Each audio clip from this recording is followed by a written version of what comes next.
Pernah gak sih Anda lihat tren di market yang jelas banget, tapi malah ragu buat masuk?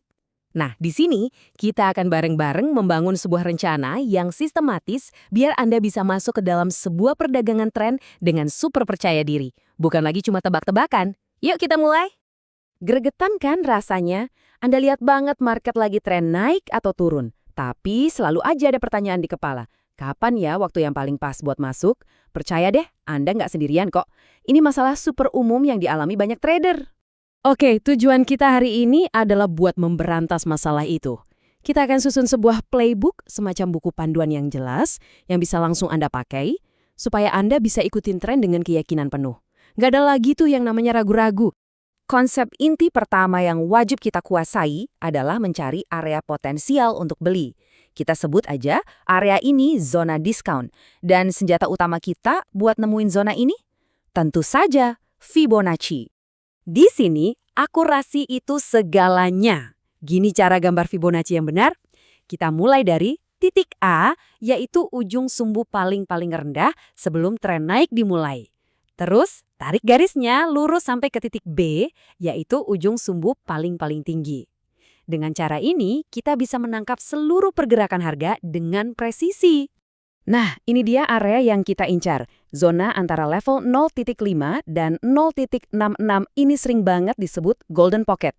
Anggap aja ini kayak area kali flash sale eksklusif, di mana para pemain besar di market nungguin momen buat beli di harga murah sebelum mereka dorong harganya naik lagi.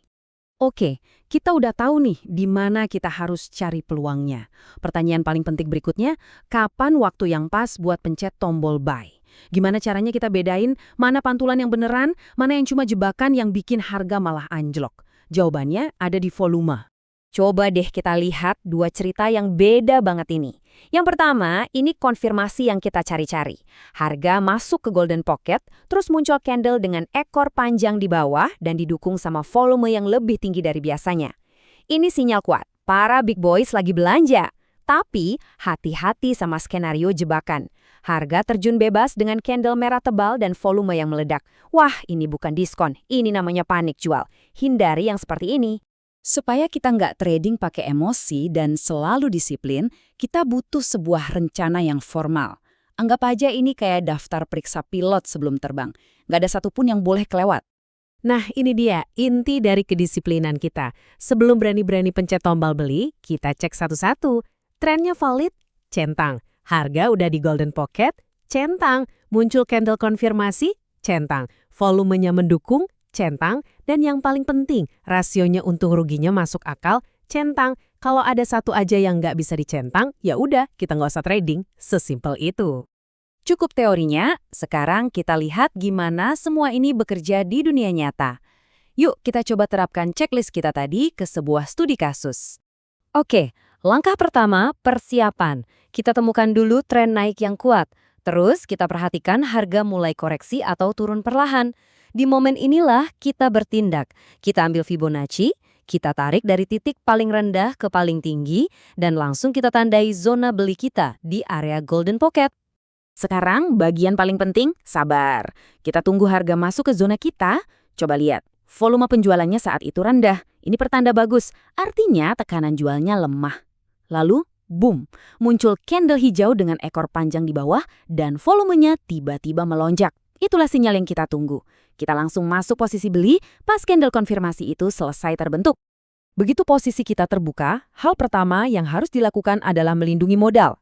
Kita pasang stop loss persis di bawah level Fibonacci 0786. Kenapa? Karena kalau harga sampai tembus ke situ, kemungkinan besar analisis kita salah. Untuk target keuntungan atau take profit, kita tempatkan di puncak tertinggi sebelumnya. Tadi kita udah bahas teknisnya, tapi sekarang kita masuk ke bagian yang benar-benar membedakan amatir sama profesional. Bagian yang paling sering diabaikan, manajemen risiko dan pola pikir. Kutipan ini benar-benar merangkum semuanya. Seorang penjudi itu cuma berharap, tapi seorang trader profesional itu merencanakan. Nah, manajemen risiko itu fondasi utama dari rencana itu. Aturan nomor 1, dan ini harga mati, nggak bisa ditawar. Jangan pernah merisikokan lebih dari 1% dari total modal Anda dalam satu kali trading. Kalau modal Anda 10 juta, ya kerugian maksimal Anda cukup 100.000 aja. Anggap ini sabuk pengaman Anda. yang melindungi dari satu kesalahan fatal yang bisa menghancurkan seluruh akun Anda. Aturan kedua adalah pastikan potensi keuntungan Anda minimal 2 kali lipat dari potensi kerugian Anda. Jadi, kalau Anda rela rugi 100 poin, Anda harus menargetkan untung minimal 200 poin. Simpel kan? Dan ini dia keajaiban matematikanya. Aturan tadi bikin hal yang luar biasa jadi mungkin. Coba bayangin, Anda salah 6 kali dan cuma benar 4 kali. Itu artinya win rate Anda di bawah 50%, tapi karena setiap kemenangan Anda 2 kali lebih besar dari kerugian, hasil akhirnya Anda tetap untung. Inilah matematika yang menopang karir seorang trader profesional. Nah, sekarang kita sampai di tantangan terbesarnya. Tapi ini juga yang paling penting. Disiplin psikologis untuk set and forget atau pasang dan lupakan. Kemampuan untuk membiarkan rencana Anda berjalan tanpa dirusak oleh emosi sesaat. Gini deh, setelah Anda buka posisi, pasang stop loss, dan take profit, tugas Anda itu sebenarnya sudah selesai. Serius, mending tinggalin, bikin kopi, atau kerjain hal lain. Kesalahan terbesar itu adalah melototin grafik terus-terusan, karena itu cuma akan memancing emosi dan keputusan-keputusan bodoh. Percayalah sama analisis Anda, biarkan pasar yang bekerja. Sebagai penutup, yuk kita rangkum apa sih arti sebenarnya dari punya sistem trading yang sukses itu? Ini mungkin nggak seperti yang Anda kira selama ini. Coba kita luruskan dulu tujuannya. Target Anda itu bukan memenangkan setiap trading. Itu mustahil. Target Anda adalah mengeksekusi sistem ini dengan sempurna, lagi, dan lagi. Karena pada akhirnya yang akan menumbuhkan akun Anda itu konsistensi dalam eksekusi, bukan dalam kemenangan. Proses, bukan hasil. Jadi, sekarang Anda sudah punya kerangka kerja yang lengkap. Dari pemetaan, eksekusi, sampai manajemen risiko. Satu-satunya variabel yang tersisa sekarang adalah Anda sendiri. Pertanyaannya bukan lagi apa yang harus dilakukan, tapi apakah Anda akan melakukannya dengan disiplin.